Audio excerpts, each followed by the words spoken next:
It's time for a little comedy, a little content, and a lot of conversation. It's the Geno Jones Show, exclusively right here on YouTube. Now here's your host, Geno Jones. I'm back. Man, I am back. Boy, I missed you all. Did you miss me? Don't lie. Don't just say it to make me feel good. Tell the truth. Okay, I better leave well enough alone. It is showtime, ladies and gentlemen. What's happening, everybody? It is the Geno Jones Show coming to you live in Technicolor and suntan color. Got a fresh tan, got a fresh cut. Shout out to my man. Just left the salon, Mr. Markel Bailey, the official barber and hairstylist for the Geno Jones Show. He got me right and tight. Got the edges lined up, all good. Yes, got to shout him out on Instagram. You can check him out. Kel be cutting up. Kel be cutting up. All right, but that's the address. I'll give it to you again at the end of the show. All right, ladies and gentlemen, let's jump right into it. Of course, I couldn't start the show off without having my guest, my compadre, my co-host in good trouble. I'm gonna say my cohort in crime. We ain't doing no crime. We just doing good trouble. Miss Keela Carson's gonna join me in a minute, but right now, I want to start off because I've been gone for a week. I hope you got a chance to go back and binge watch all these fabulous episodes. Remember, I was telling you to go back and binge watch the conversation I had with Jimmy Jam and Terry Lewis several months ago when they were talking about their soon-to-be-released debut album. Well, congratulations to Jimmy Jam and Terry Lewis, who after 35 years, that's right, 35 years and 35 days, released their debut album. As a matter of fact, if you go back and watch that episode, they will tell you why it's taken 35 days, 35 years. Yeah, why? What happened? Why did it take 35 years and 35 days to release this debut, your first album? It's Jam and Lewis, Volume 1. And they'll also tell you who is responsible and what number one hit song that they were going to record and put on their album, but somebody else said, I'll take that. I'll take that for 100, probably for 100 million or a lot more. So congratulations to Jam and Lewis, Volume 1. Songs featuring Babyface, Mariah Carey, Mary J. Blige, Uncle Charlie Wilson, Tony Braxton, Morris E. Day, yes, wah, yes, and Jerome Benton, also Boyz II Men, and Sounds of Blackness, also Heather Headley on this album. It's got 10 cuts. I got a chance to sample 10 of the tracks. You got to get it. It is. This is must-see TV. The Geno Jones Show is must-see TV. Well, that is like must-hear music. You got it. So, as a matter of fact, you can make that album, Jam and Lewis Volume 1, your whole playlist. All right? All 10, and just put them on a loop, because you will not be, you won't be sad. You won't regret it. So, once again, congratulations to my fellas. I call them Goat Jam, Goat, like the greatest of all time, Goat Jam, and Goat Lewis. Shout out to the fellas. Let them know that their boy Geno is shouting them out. Goat Jam. Because I actually, so on the Instagram, I left them that, I put a post. I posted a message on Instagram. They saw that. They said, hey, we like that. When I brought them on the show, I said, yeah, Goat. Like the greatest. They're like, Goat? Yeah, I said, the greatest of all time, guys. Goat Jam and Goat Lewis. He was like, yeah, we like that. I thought you would. Congratulations to Zalia Avant Garde. Now, the name is spelled Z-A-I-L-A, but it's pronounced Zalia Avant Garde. How do I know it's pronounced that way? Because I heard the young lady pronounce her own name several times. So I didn't want to get it wrong. So congratulations, Zalia Avant Garde. 14-year-old young lady, first African-American to win the Scripps National Spelling Bee. Congratulations. Great job. Oh, by the way, she said that's like her hobby, because she has already set 3 Guinness Book of World Records. Her basketball dribbling skills, you see her juggling balls and dribbling and just doing all kind of special tricks dribbling a basketball. So she wants to play, She wants to go to Harvard. She wants to play in a WNBA. I say, listen, go straight to the WNBA and then make enough money, then go to Harvard so you don't have any. Well, let them give you a scholarship. So go on their money and go on and make that NBA money. And then she wants to do some incredible things. And obviously, this young lady can do anything she puts her mind to. So shout out. As a matter of fact, so she's the second black woman, Jody Ann Maxwell from Jamaica, won the Scripps National Spelling Bee in 1998. But Zalia Avant Garde from Louisiana, she was the first African-American woman, first African-American to win the Scripps National Spelling Bee. Congratulations, young lady. All right, listen, so here's some must-see TV. Summer of Love. This documentary is really, really must-see TV. It's a Questlove from The Roots. This is his directorial debut. It is fabulous. So the Harlem Cultural Festival, so a big music festival, the Harlem Cultural Festival happened in 1969, the same year this Woodstock Festival that you hear people talking about. Happened the same year, summer of 1969, 100 miles away from Woodstock. Sly and the Family Stone, Stevie Wonder, Mavis Staples, Mahalia Jackson, David Ruffin, the Edwin Hawkins Singers, Gladys Knight and the Pips, and more. Oh my God, listen. I never saw Sly and the Family Stone. I was like too young when he was going on tour.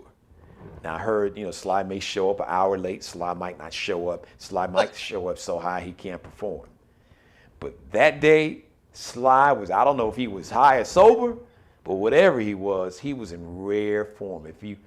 One of the most phenomenal, one of the iconic, revolutionary, game-changing bands in music history.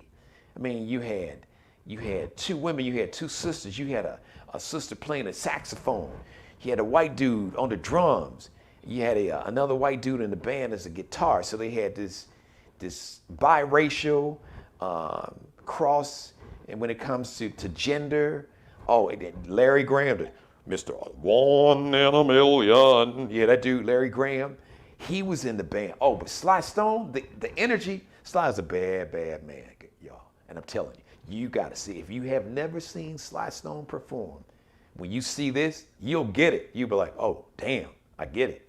You know who also that you will get? Now, I'm very familiar with the Temptations, the greatest male vocal group ever. It's no discussion, it's no debate. I'm not even gonna go any further, okay? You had three of the most iconic R&B solo singers, David Ruffin, Eddie Kendricks, then my man Dennis Edwards. Then we could bring in Ollie Woodson, but just from David Ruffin, Eddie Kendricks to Dennis Edwards, all in the Temptations. However, David Ruffin, you see in The Summer of Love, he had just left the group The Temptations and went solo.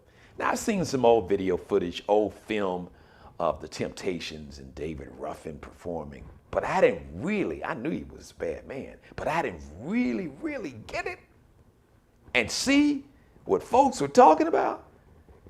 Man, David Ruffin, shut it down. Just one song. Just singing that one. My Girl. Oh, just one. That's all he sang. That's all he needed to sing. Just that one song. You're like, damn, I get it. David Ruffin. Gladys Knight. Also, shout out to Miss Mavis Staples. And of course, the iconic, legendary, the greatest gospel voice ever, Mahalia Jackson, Chicago native. So Mavis Staples is from Chicago. The Staples singers, Pop Staples and her sisters. So Mahalia Jackson was revered by Mavis Staples, and Mavis talks about it in her own words. But someone else who would just, her voice, singing will blow you away, of course, Mahalia Jackson. But just Mavis Staples, man. So you got to see this, Summer of Love, must-see TV.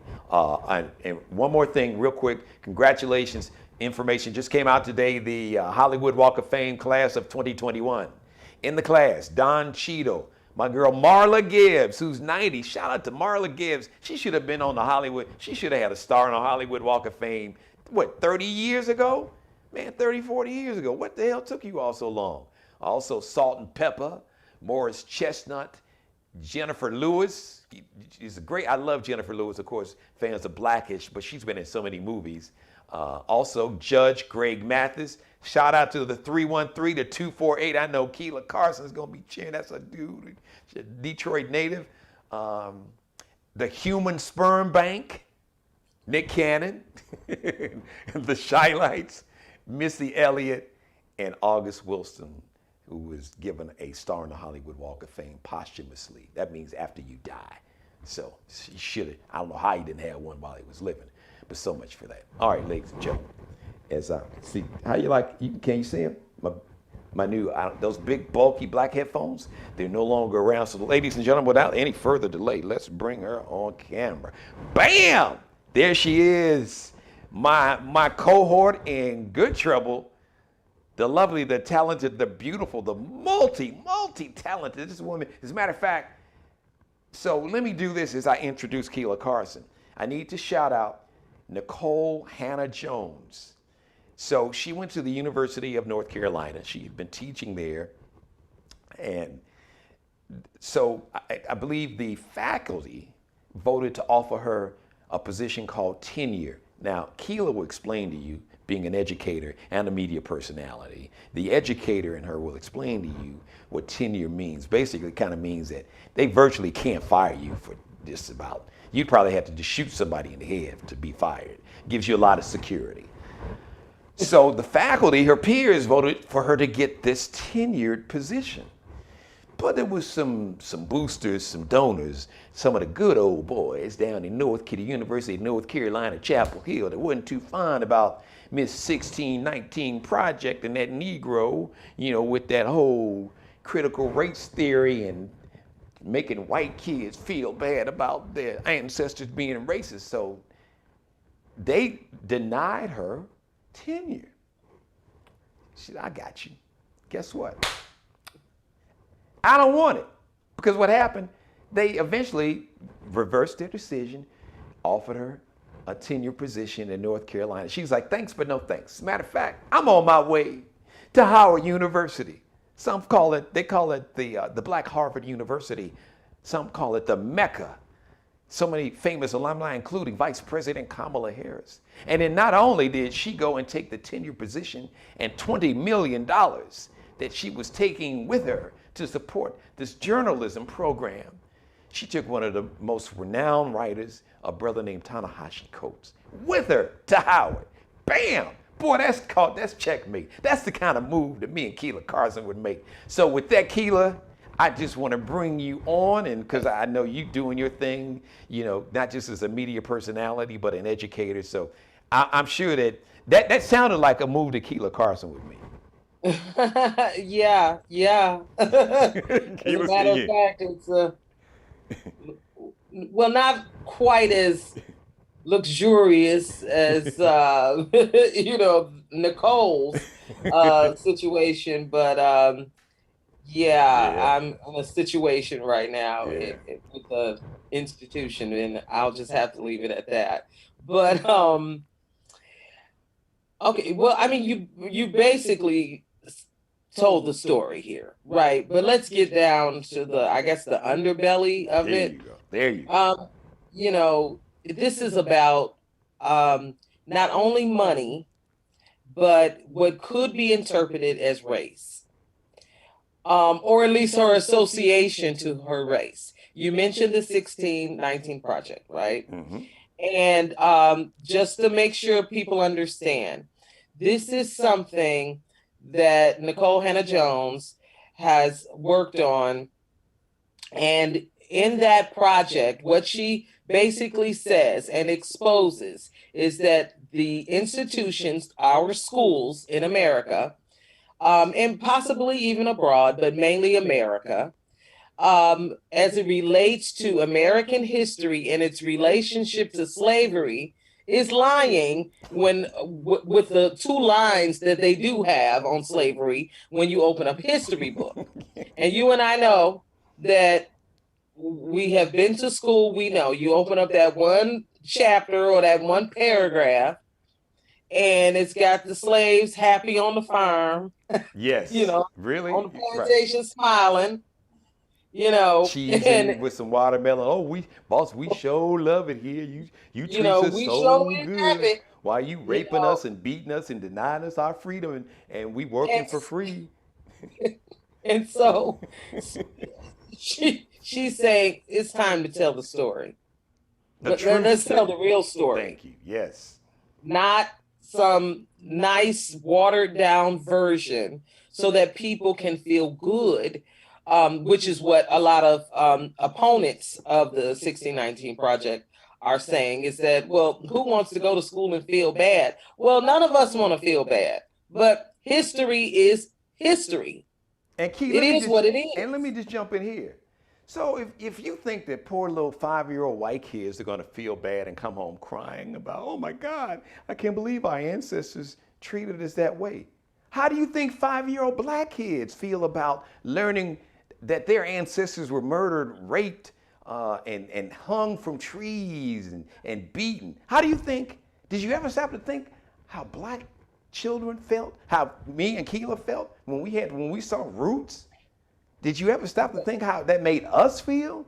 I But digress, Key. Go ahead. I'm sorry. I just had okay, to get that. no, but you bring up a good point, because actually, I don't think the problem really for opponents of the 1619 Project, which Nicole Hannah Jones, you know, and others, but Right. mainly her, initiated. By the way, she's a writer for the New York Times. If Right. you're not familiar with her broader title, Pulitzer Prize winner. Pulitzer Prize too. So a lot of people, are saying that, well, the opponents believe that this will hurt, and be unnecessary trauma to, Caucasian and children of different cultures. But what I believe is that it's the opposite. I think they don't want to tell the story as it really happened, because they don't want little black children, brown children in school ready to knock some desk over in the middle of, I'm just, because it could, I remember watching Roots in the Yeah. 70s. What was it, 74, 70, I around can't in remember. there? Yeah, but Okay, but around in there, at that young age, I was outraged me and too. I was angry, and I was a little kid watching the movie with my cousins at my grandparents' house. Even So Teddy was mad. You could hear Teddy in the I background. hear him barking. He like, He like, I was mad too, and I wasn't even "Where born. to?" So I think that it's not so much that Caucasian children will feel guilty; it's that Black children will be enraged. And that is something that, how do you deal with that in school? How do you temper that anger if you tell the story the way, and you're talking about, let's just say, they take a week and cover this in their history class, right? Hmm. So you got 5 days, 5 school days, or an hour a day in your history class where you're covering this. And now you got 5 days of angry Black children getting on the bus, or getting, that 3 o'clock bell, might mean something different. And I think that's what they're afraid of. And I don't think they're afraid, but they can't say that because that's not a legitimate, I don't want to say legitimate. They don't want to, I think they know the pushback if they come out and tell the truth about angry Black kids. and you better than me. You give them the benefit of the doubt because I don't think they Yeah. really give a Yeah. damn. But let me offer this perspective. I also think that they don't want young white kids to learn about the actual history, and they don't want young white kids to learn about lies and the fact that they and their ancestors have been lied to by people that look like them, because they're people who maintain control of power, wealth, and resources by exploiting and advancing the agenda of white supremacy and the division and separation and the hate and the bigotry and the misogyny and the sexism that comes out of that. I've been saying forever on so many episodes, Key, racism and hate in all of its forms, especially white supremacy, along with misogyny and sexism, because the two are inextricably linked, yeah, is big business, and it has been big business. There are people and companies that have profited. I mean, and like you said, the 1619 Project talks about that. Really, I mean, America's wealth is rooted, no pun intended, out of the would be trillions of dollars that was generated from free labor by the enslaved black people here in America.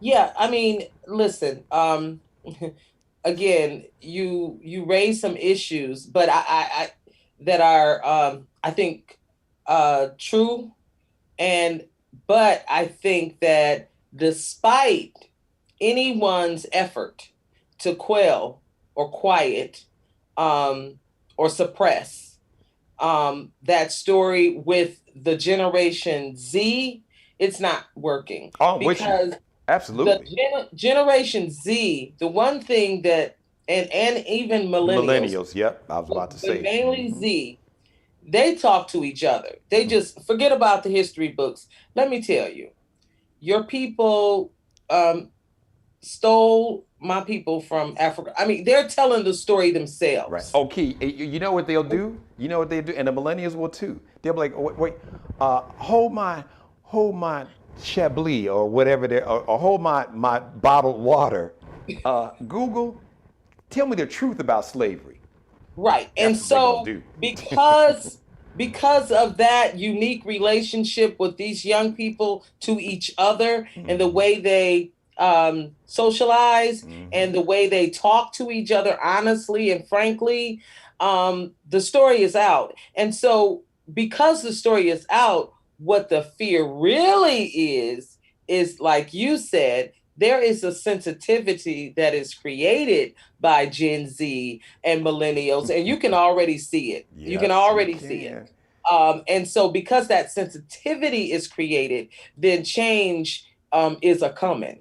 They saw it, Key, last summer. They will not perpetuate in the same way that other generations have. And just to reinforce your point, they saw it, they being the powers that be that benefit and profit from this division and advancing this agenda of white supremacy and misogyny and sexism. Key, they saw it last summer when after the murder of George Floyd, all over the world in countries where they damn near don't have but two black folks, in Sweden and Finland and in Switzerland.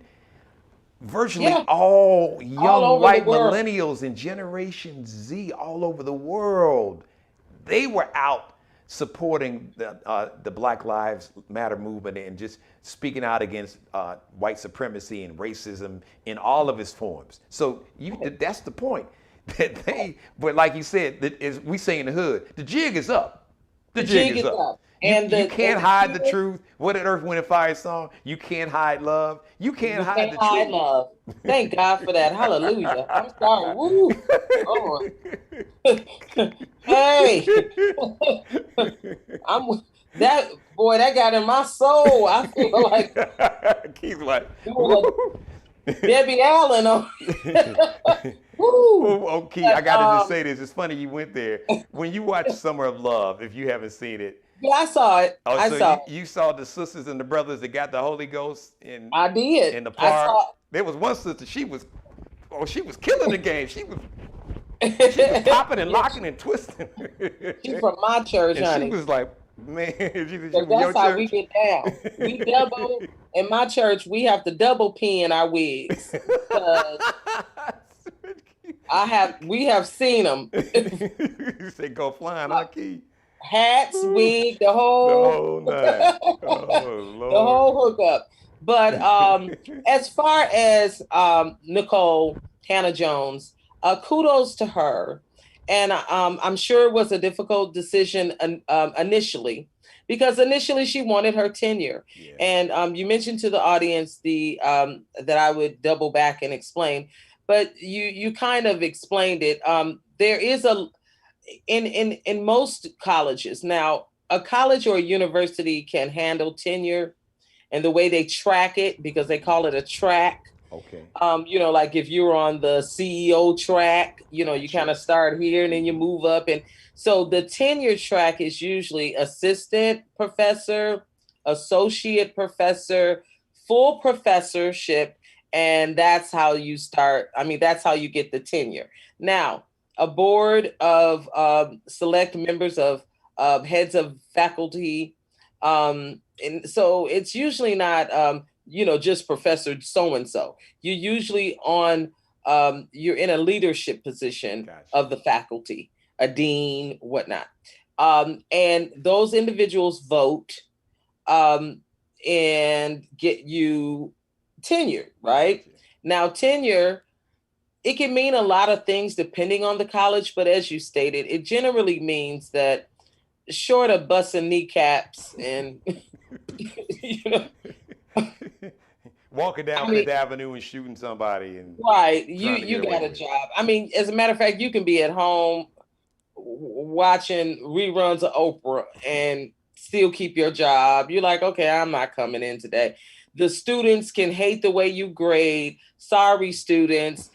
You're going to have to do that paper again. But Professor Carson is tenure and she ain't going nowhere. So you can argue, fuss, but I will be there in that same class that you didn't pass next semester, grading your tail again. That's tenure. Professor Carson said, I'll be here when you gone, when your kids come, I'll still be That's right. That's right. And so that's why you see a lot of older professors because they have to be paid what was negotiated. You cannot change their pay. Wow. Now, there are cases like you mentioned, where they can be fired. But I mean, like I said, you really have to go upside somebody's head with witnesses. on video. Right, you gotta please have a video, because if you don't, Professor so-and-so don't know what you're talking about. So you can go upside somebody's head if you want to, but just don't video it, and you still will have your job. Wow. And so for her as an African American, back to the seriousness of it, if you look at some of the professors who have tenure, you're talking about a Cornel West, but where's Cornel West a tenure at? Yes. You get what I'm saying? Yes. Henry Louis Gates. Yes. Where is he tenured at? So these people are tenured at Ivy League colleges, at Harvard, at Yale. Princeton, okay. Yeah. So to have an African American of any gender to be on the track at University of North Carolina, Chapel Hill is huge. Yes. Okay. And so when they hemmed and hawed about it, listen, Howard has been getting a lot of financial backing from a lot of different people. You have the CEO, not CEO, the CE, Chief Executive of Netflix, and his wife. They just gave $120 million to not HBCU, the United Negro College Fund. Okay. Mind is a terrible thing to waste. And then there is $1 billion that was given from Mr. Scott. He's a philanthropist, and that was for the HBCUs. So a lot of money is being funneled. It's not as much as, I know those numbers sound big, but not as much as those other colleges. But Howard and other universities like Spelman, Morehouse, and Prairie A&M, Prairie View A&M, yep, FAMU, Grambling, Morgan State, Morgan State. They're starting to get a good chunk of those millions into their coffers, and so they can pay for tenured teachers or professors, and that's what my point really was. They can afford Nicole now, and she's going to. They're going to put her. So I wanted to talk about that track and just say one more thing. Mm-hmm. See, they're putting her in a Knight position because of the Knight Foundation. And so she'll be right on tenure. Right. So she don't have to do no rungs. And let me just reinforce. I want to reinforce the point that you were talking about when you talk about endowments. Now, with all the money that we see, I think Howard's endowment, the last check was about $700 million. But just so you can have an example of what some of these other Ivy League, and I can imagine why they call it Ivy League. Like Ivy's like all white. Yeah. My alma mater, baby, please. That's coffee money. Well, let me tell you this. Now, maybe you got the numbers on U of M, but I got the numbers on Harvard's endowment as of like 2020, 2021. 32, not million, billion with a B. $32 billion.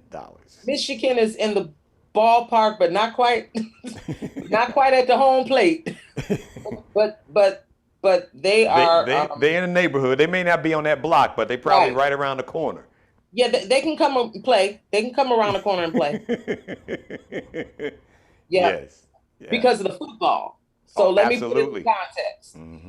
Yep. Michigan and the hospital, by the way. University of Michigan is the hospital that's attached to the law school and the football. Yes. And the basketball. Yes, especially with my man Juwan Howard. Repping. I know a lot of these colleges in Illinois, especially Chicago, like, damn, man, how do we?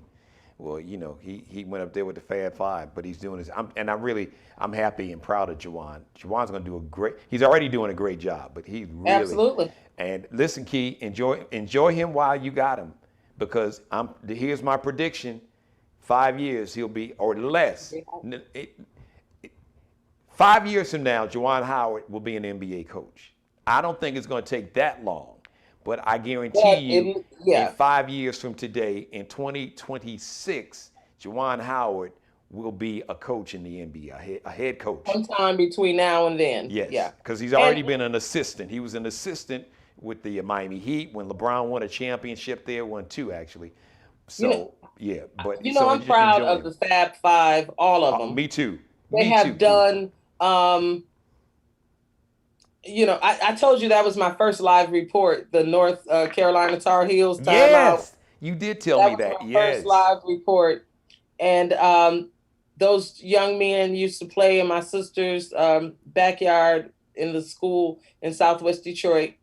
Saint Sabina, what was the legendary gym where they had the summer league? It was. Oh my goodness! Saint Sabina, right? You talking about the Catholic school? Yeah, where the summer league, where all the great legends, played. Yeah, I think it was Saint Sabina. Up on Livernois. Yeah, For y'all don't know what Livernois, but it's a Catholic school, and they had. But it's famous for Magic Johnson, George Iceman Gervin, all of them. Yep, Isaiah Thomas, they all played there. And let me just say this, Keith, since you brought up Michigan and we talked about the Fab Five.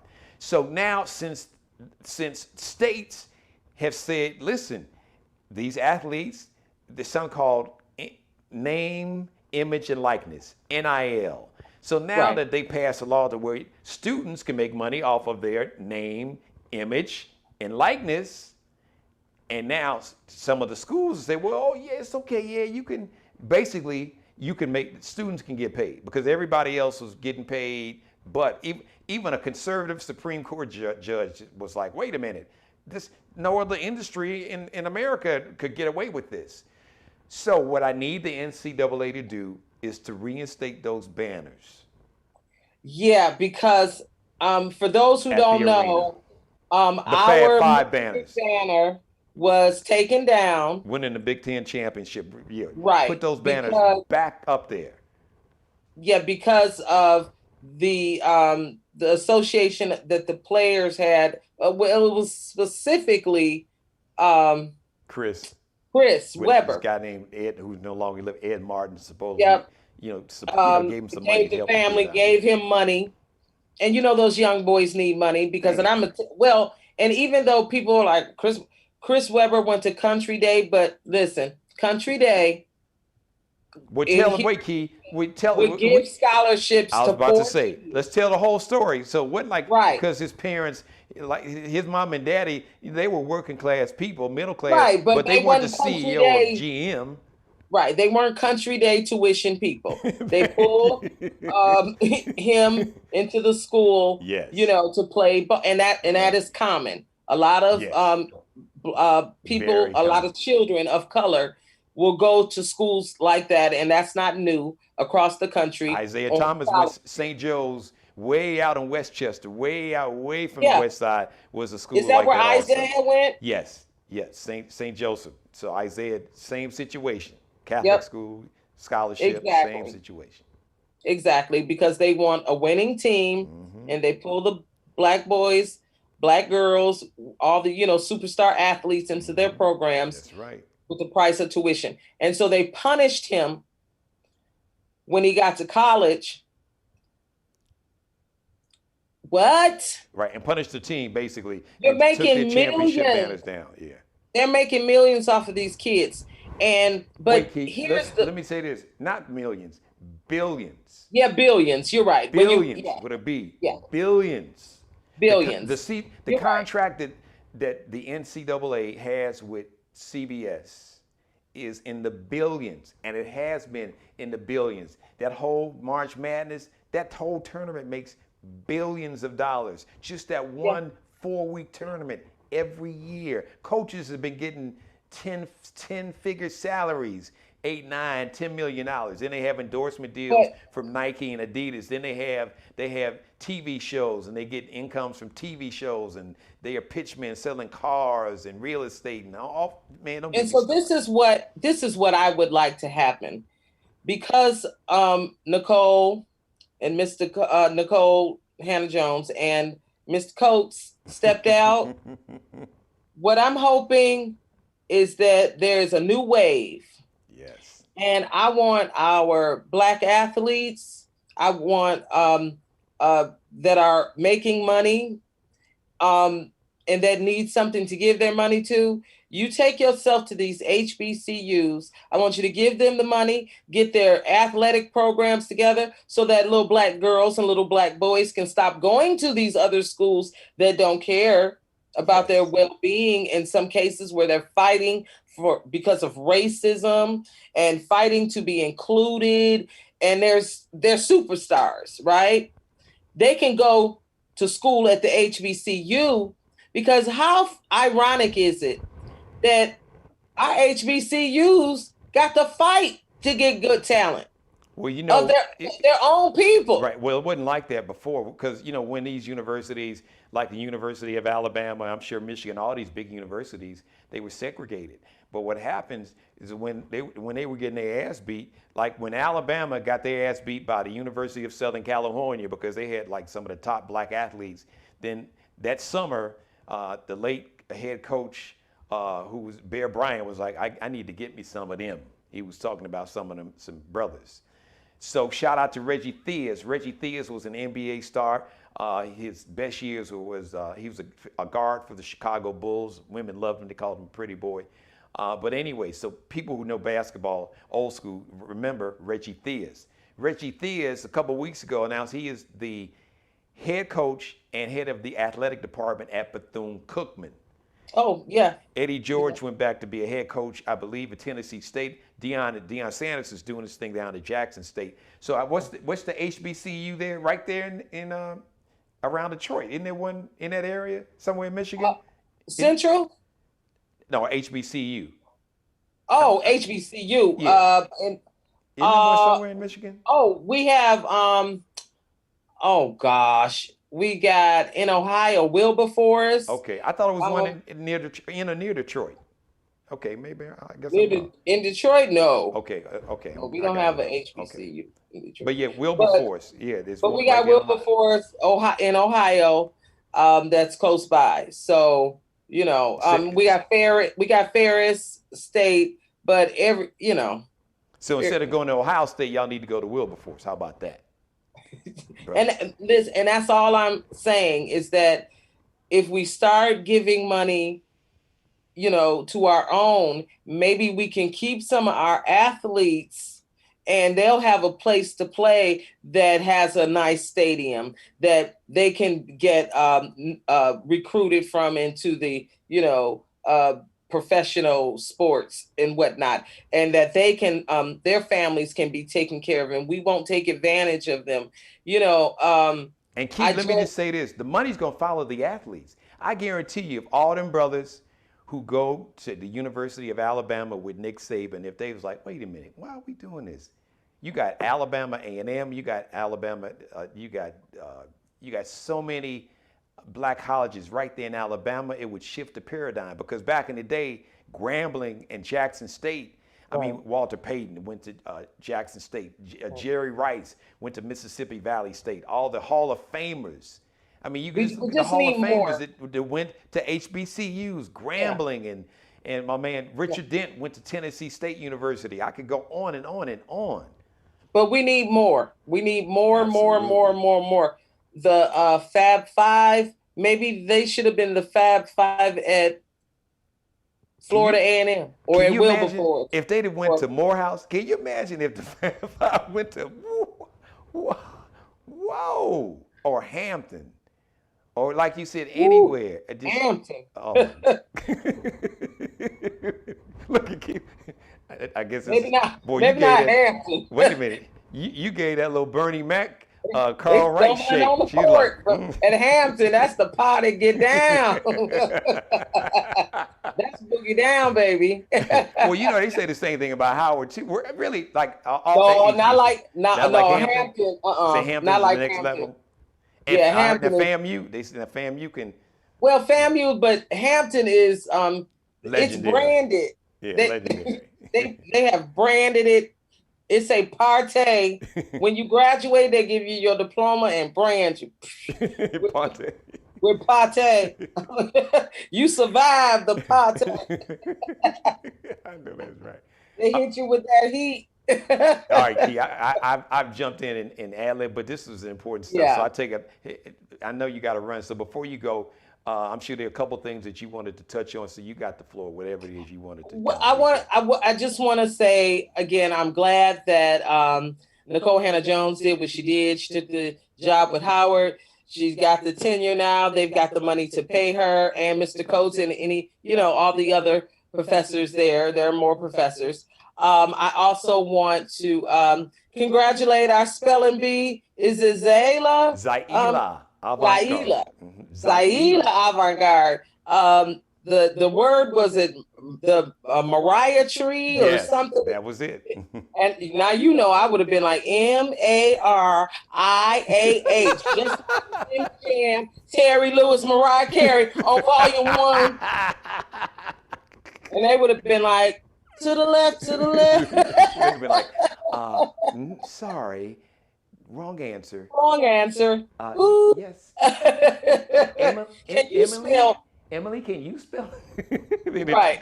Can you spell boop?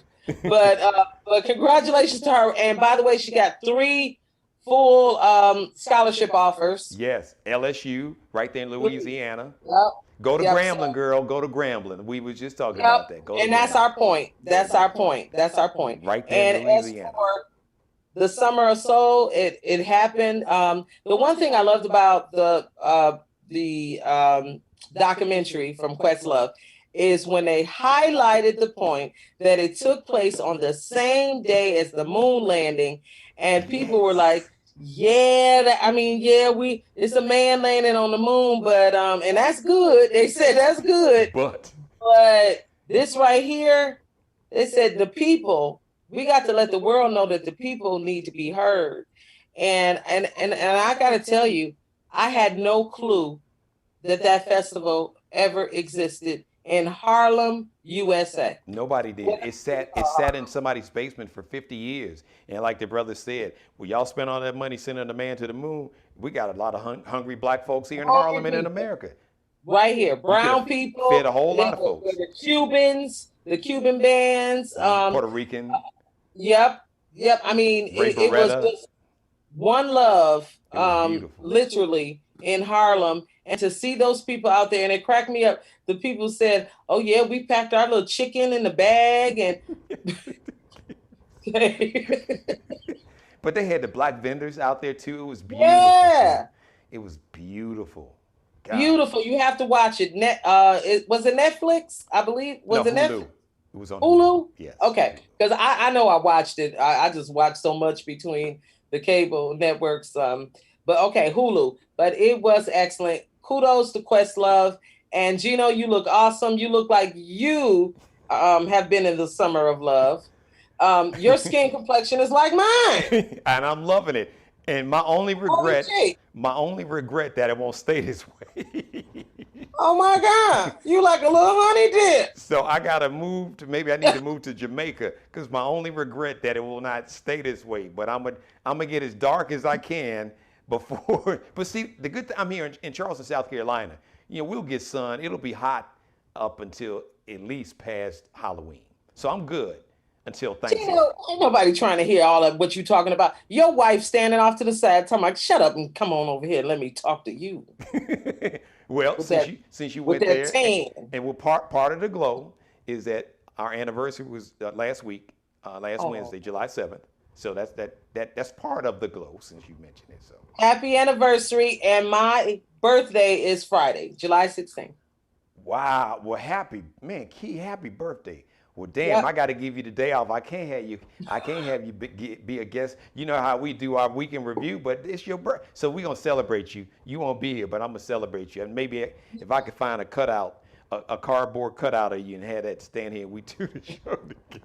You know, I'm hanging out with my students. I have adult students. They just started today in their summer program. So wow. I'm like, woo. I know. So I'll be working on my birthday with the young people. So I'm so proud of them, and hello to them. And shout your class, shout the students out in your class and your school. Let's get them some. So Life on Purpose Detroit, and the program is united with GDYT, which stands for Growing Detroit's Young Talent. So it's through the city of Detroit, and a big shout out to Urge Imprint, who taught me all about project management, and so that I could write a project management curriculum for the students to learn. So they are excited to be able to learn something that they can forever use, because project management, that is a lucrative field. And so we teaching our young people how to make that money. Use this right. As they say, secure that bag. Secure that bag. Yeah. Ladies and gentlemen, she is simply the best, Keela Carson. So happy birthday, early Key. I'm gonna miss you Friday, but I got, like Heavy D said in the song, I got nothing but love for you. Happy birthday. Have a great birthday. Thank you for joining me, because I know how busy it was for you.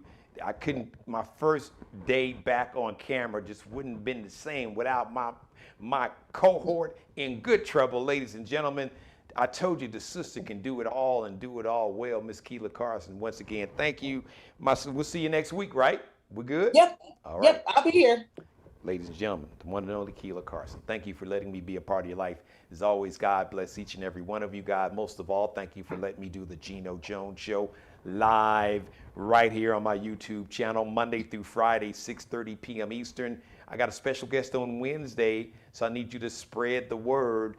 She is a state senator here in the state of South Carolina.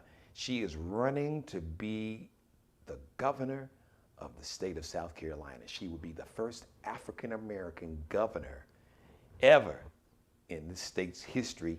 She would be the first black woman to be the governor of any state in America. So we are speaking it into existence. We are naming and claiming her victory already. I am anyway. I'm not speaking for the senator. I'm speaking for Geno Jones and the Geno Jones Show. We are speaking it into existence. State Senator Mia McLeod will be my guest on Wednesday, but you got to tune in tomorrow, because tomorrow's going to be a great show.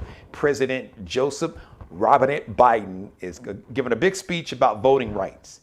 Well, that's great, President Biden, but what you need to do, you need to just stop playing around with this filibuster and sign the For the People Act and the John Lewis Voting Rights Act bills. You need to just stop. Because these other folks, this MAGA cult, They are serious. They don't give a damn about democracy if they cannot be in power. And they don't care what you look. They don't even care about, that's the thing. To my white brothers and sisters, they don't give a damn about you all either. It's about wealth and power in the hands of just a few people to exploit all of us. All right? So, President Biden, we gave you the power. All them brothers and sisters that stood in line. Why you think that all these states are passing all these voter restriction laws? You had the Democrats in the state and the House of Representatives, the state representatives and the state senators in the state of Texas jumped on planes today and flew to Washington, D.C. So Greg Asshole, I'm sorry, you know, Governor Greg Abbott, I call him Governor Greg Asshole in Texas, passing and signing these voter restriction, I call them voter nullification laws, to where basically, if they don't like, if the Republicans in Texas, if they don't like the outcome of the election, they can just nullify it. Nah, y'all didn't win. Too many of y'all showed up. Damn that. We throwing them votes out. This is serious. The struggle and the racism is real. So we'll go into detail with that tomorrow. Once again, thank you very much for watching. I love each and every one of you. God, thank you for letting me do the Geno Jones Show. Please like, share, and subscribe. That should have been the first thing out of my mouth. Please like, share, and subscribe to the Geno Jones channel right here on YouTube. All right? If you'd like to be a sponsor, I'd be honored to have you as a sponsor. Please support a black business person, a black entrepreneur. All right, all my allies, all my white allies that believe in Black Lives Matter and want to support the black businesses matter and black entrepreneurs, reach out to a brother, okay? I'd love to be your pitch man. I'd love to have you as a sponsor.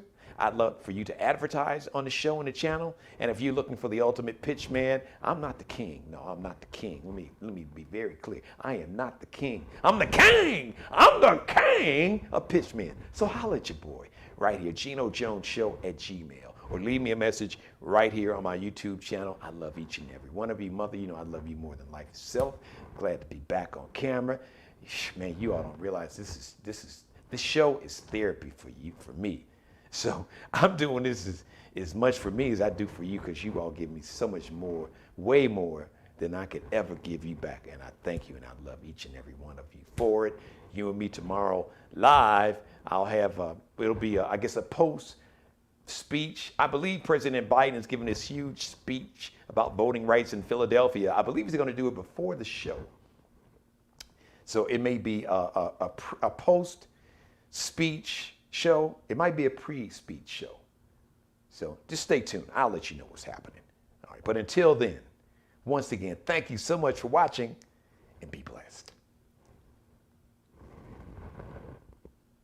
Subscribe and tune in to the next episode of The Geno Jones Show, exclusively right here on YouTube.